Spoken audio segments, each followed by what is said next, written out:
You know what really gets me? I'm sitting here looking at my desk calendar, and all week long I've been getting the same call over and over again. Frank, what's really changing with my Social Security check this month?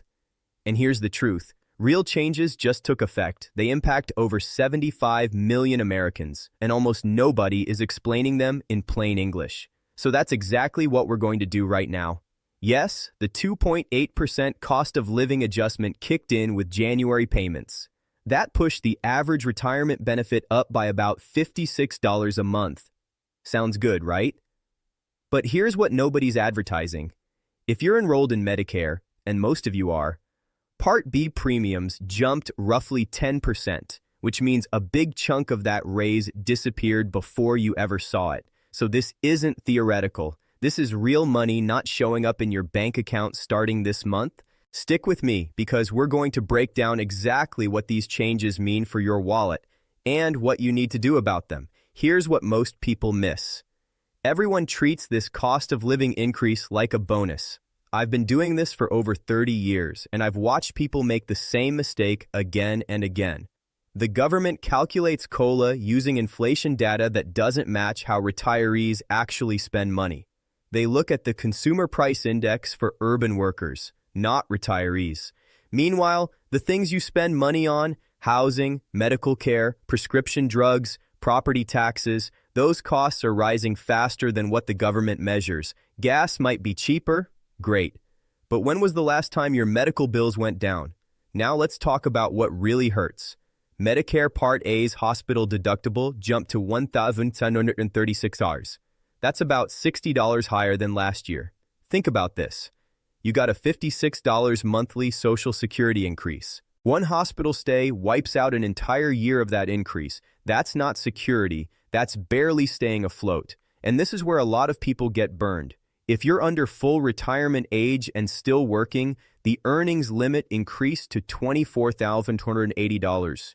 That sounds fine until you do the math. That's just over $2,000 a month. Work past that, Social Security withholds $1 in benefits for every $2 you earn over the limit. You're working harder, and they're taking more. Now, yes, they give it back later through recalculation, but that doesn't help when you need cash right now. If you were born in 1960 or later, your full retirement age is now 67. That's the end of a 42-year shift where the government quietly moved the goalposts. If you file early at 62, you permanently reduce your benefit by about 30% for the rest of your life. Not for a few years, forever. Most people don't realize how big that hit really is. Let me put this in perspective. The maximum benefit at full retirement age in 2026 is about $4,150 per month. File at 62 instead, you lose over $1,200 every single month. Over a long retirement, that's hundreds of thousands of dollars gone. And I know what some of you are thinking. What if I don't live that long? Here's my answer. Plan for longevity and hope you're wrong. Because planning to die early and being wrong is how people end up broke in their 80s. Now let's talk about workers still paying in. The Social Security wage cap jumped to $4,500. If you're a high earner, that's more payroll tax. If you're self-employed, that's over $1,000 more this year. You're paying more into a system that's already warning it may only pay 70-80% of promised benefits in the future. That's the reality. If you reach full retirement age this year, your earnings limit is much higher, $65,160, and they only withhold $1 for every $3 earned over the limit. Once you hit full retirement age, the earnings test disappears completely. Until then, you're playing by their rules. One more change people overlook. A single work credit now requires $1,190 in earnings. You need 40 credits to qualify for retirement benefits. No credits, no Social Security. I've met too many people who worked under the table or had gaps and were shocked when benefits weren't there. Don't let that be you.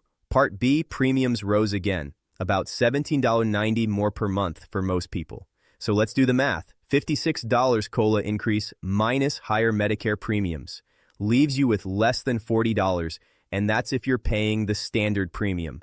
Higher income retirees can pay over $600 a month just for Part B. That's before prescriptions or supplemental coverage. So what's the takeaway? 1. Check your January deposit. Make sure the increase is correct. 2. Know your Medicare premiums and how they affect your net benefit. 3. Understand the earnings limit if you're working. 4. Think carefully before filing early. Run the numbers. 5. Do not rely on Social Security alone.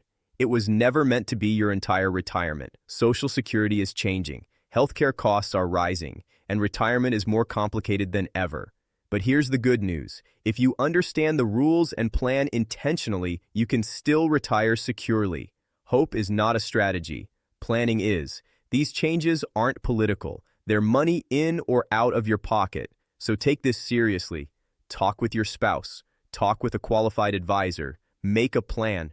Because when it comes to your retirement, you cannot afford to just wing it.